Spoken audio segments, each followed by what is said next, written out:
अस्सलाम वालेकुम वरहमतुल्लाहि वबरकात। अल्लाह के नाम से शुरू जो बड़ा कृपालु और अत्यंत दयावान है। आज दिल्ली दंगों में एक हफ्ता बीत चुके हैं, हजारों घर उजड़ चुके हैं, हजारों घरों को फूंक दिया गया हिंदुत्व घटिया हिंदुओं ने। मुसलमानों के इलाकों में हिंदुओं का घर फूका इन लोगों ने, और हिंदुओं के इलाकों में मुसलमानों का घर फूका इन लोगों ने इस्लाम का तकबीर का नाम लेकर। हजारों नौजवान को गोली मारकर अपाहिज कर दिया गया।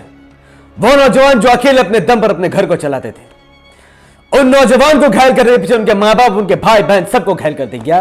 7 साल की एक लड़की जिंदा घर में जल जाती है। कौन इसका जिम्मेदार है? हमने क्या इससे सबक सीखा है?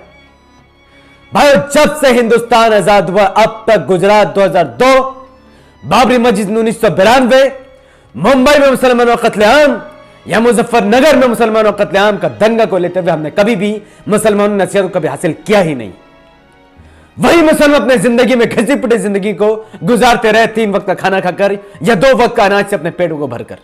लेकिन कभी उन लोगों ने अपनी प्रोटेक्शन के लिए कभी एक बार भी नहीं सोचा कि उन लोगों को आने वाली मुसीबत में अपने प्रोटेक्शन के बारे में सोचना चाहिए। क्या हुआ था 1947 में, याद है किसी को? जब भारत आजाद होने वाला था, उस वक्त एक घटिया हिंदू सावरकर, हिंदुत्व आइडियोलॉजी रखने वाला विनायक दामोदर सावरकर ने किताब लिखी था हिंदुत्व, जिसमें उसने मातृभूमि, पितृभूमि और जन्मभूमि का जिक्र किया और पूरे भारत में एक भूचाल पैदा कर दिया कि यह भारत हिंदुस्तान है, यह भारत हिंदुओं का है, यह भारत का सबसे पहले नागरिक वो है जो पितृभूमि, मातृभूमि और जन्मभूमि में पूरी तरीके से उतर चुके हैं।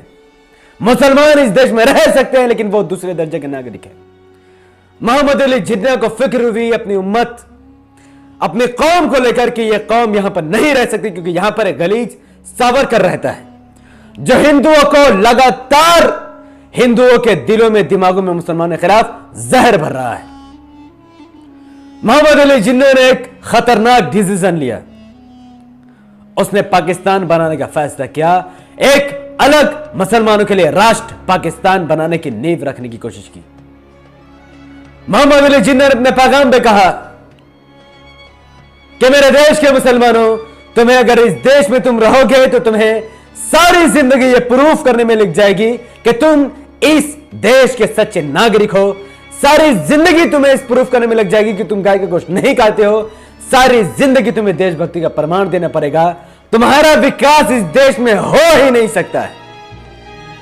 आखिर में हिजरत के नाम पर दंगे और कत्लेआम के साथ हिंदुस्तान और पाकिस्तान 2 देश बन गए। भारत मिट गया, बर्बाद हो गया। जो लोग पहले से उस जगह में रहते थे जिसका नाम पाकिस्तान बनने वाला था, वो अपनी जगह में रहे। भारत के कुछ मुसलमान पाकिस्तान चले गए, लेकिन अक्सर परसेंटेज मुसलमान भारत में रुक गए, वो नहीं भागे। हालांकि मोहम्मद अली जिन्ना बार बार कहते रहे, डराते रहे, धमकाते रहे, नसीहत करते रहे कि तुम अगर भारत में रुकोगे तो यह हिंदुस्तान है अब, और इस जगह तुम्हें जिंदगी गुजार देनी पड़ेगी इस हालत में कि तुम्हें प्रूफ करना पड़ेगा कि तुम ही भारत के सच्चे नागरिक हो। हालांकि वो कभी भी प्रूफ नहीं होगा। जब पाकिस्तान अलग हुआ तो सबसे पहला समर्थन 2 नेशन थ्योरी का अगर किसी ने किया तो वो विनायक दामोदर सावरकर और हिंदू महासभा ने किया है। शायद ये बात हिंदू भी नहीं जानते। मौलाना अबुल कलाम आजाद के रहते, उनके नेतृत्व में मुसलमान भारत में रुक गए, कत्लेआम हुआ, कई हिंदू और मुसलमान बेफालतू दंगे में मारे गए। हालांकि पाकिस्तान बन चुका था। तब से लेकर अब तक भारत में मुसलमान सिर्फ और सिर्फ संघर्ष कर रहे हैं।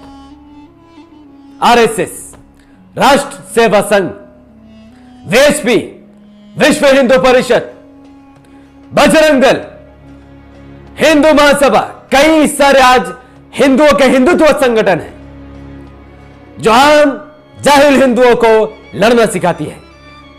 वो उनको हथियार देती है, भाला चलाना सिखाती है, तलवार चलाना सिखाती है, बंदूक चलाना सिखाती है। यह संघ परिवार के लोग जब से भारत में घुसे तब से भारत में दंगा होता चला आ रहा है। गुजरात 2002 का दंगा, मुजफ्फरनगर का दंगा, मुंबई में मुसलमानों का कत्लेआम, बाबरी मस्जिद को तोड़ा जाना, सब के सब आरएसएस, वीएचपी, बजरंग दल संघ के लोगों ने किया। और वो दिल्ली दंगे में भी उनका बराबर हाथ है।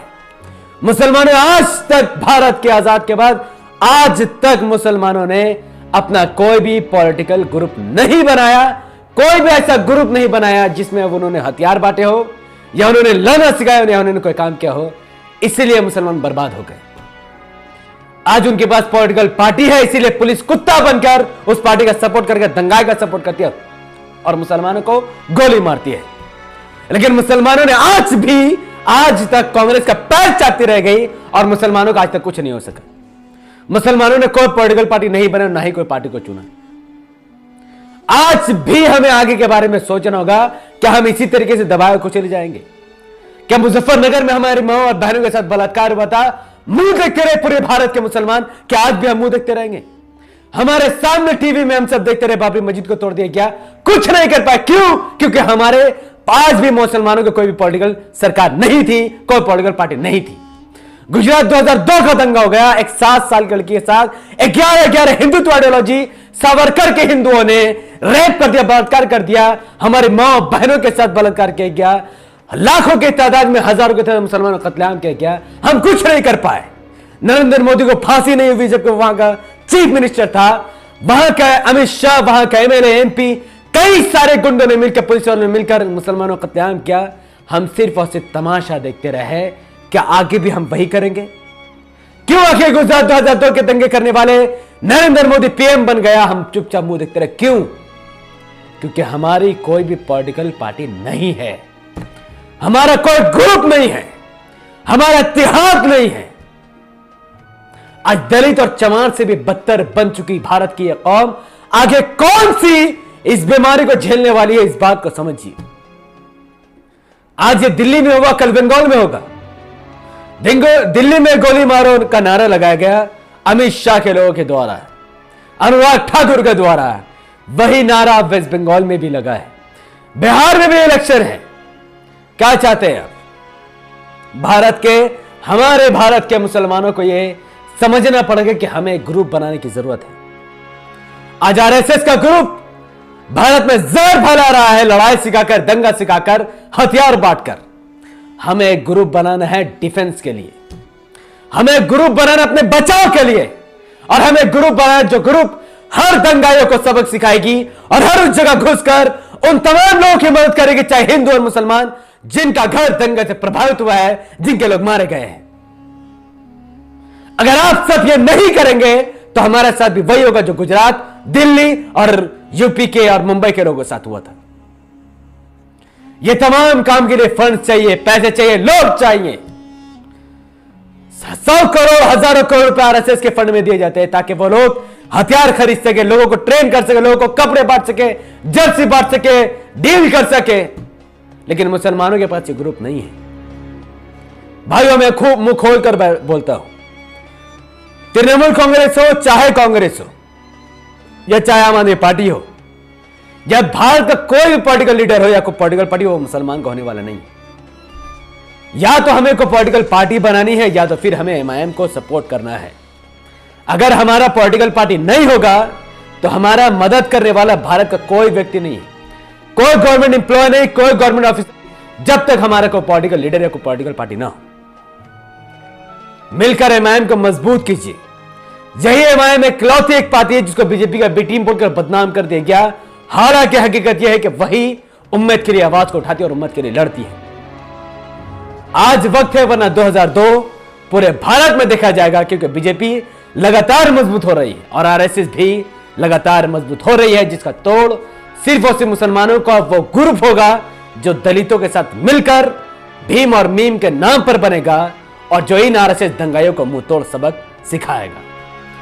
बहुत बहुत शुक्रिया। जय भारत, जय संविधान, इस्लाम जिंदाबाद। अस्सलाम वालेकुम व रहमतुल्लाहि व बरकातहू।